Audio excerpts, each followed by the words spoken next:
जत 24 न्यूजमध्ये आपले स्वागत आहे।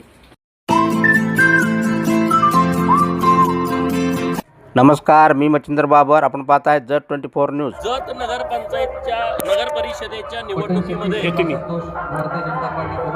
देशाचे नेते माननीय नरेंद्र मोदी साहेब, राज्याचे लोकप्रिय लाडके मुख्यमंत्री माननीय देवाभाऊ, जिल्ह्याचे पालकमंत्री माननीय चंद्रकांत दादा यांच्या नेतृत्वामध्ये भारतीय जनता पार्टीच्या कमळ चिन्हावरती 23+ नगराध्यक्ष असं संपूर्ण पॅनेल उभा केलं होतं।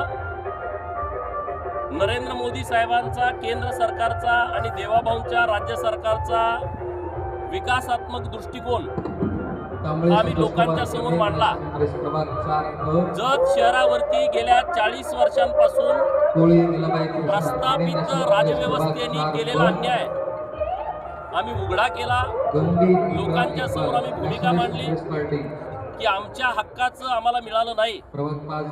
सातत्यानं निसर्गानं जतवरती अन्याय केला, परंतु ज्यांना आपण निवडून दिलं त्या लोकशाहीमधल्या जो प्रमुख घटक आहे लोकप्रतिनिधी, त्यांनी सुद्धा जाणीवपूर्वक जतकडे दुर्लक्ष केलं।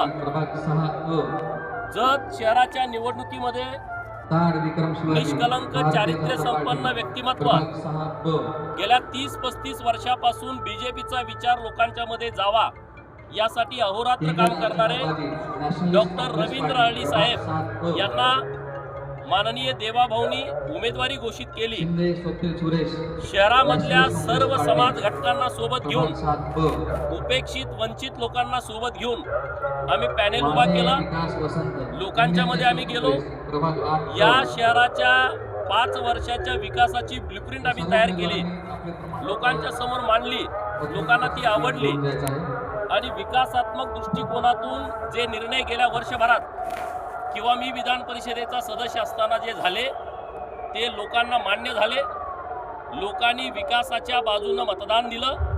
मी जत शहरातल्या मायबाप जनतेचं मनापासून आभार व्यक्त करेन की तुम्ही भारतीय जनता पार्टीवरती विश्वास ठेवला आणि तुम्हाला मी हाच शब्द देईन की आम्ही जो शब्द निवडणुकीच्या प्रचाराच्या निमित्तानं ब्लूप्रिंटच्या द्वारे जो शहरातील मायबाप जनतेला दिलाय तो एक न एक शब्द पुढच्या 5 वर्षामध्ये आम्ही पूर्ण करणार। डॉक्टर अरळी साहेबांच्या विजयानं, आमच्या नगरसेवकांच्या विजयानं जत शहराचा संपूर्ण कायापालट होणार याच्यावरती शिक्कामोर्तब झालाय।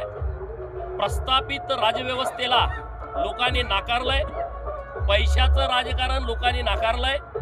जिल्ह्यातील प्रस्थापित पुढारी यांनी खूप लक्ष जत नगर परिषदेच्या निवडणुकीकडे दिलं होतं, त्यांना लोकांनी चपराक दिलेली आहे।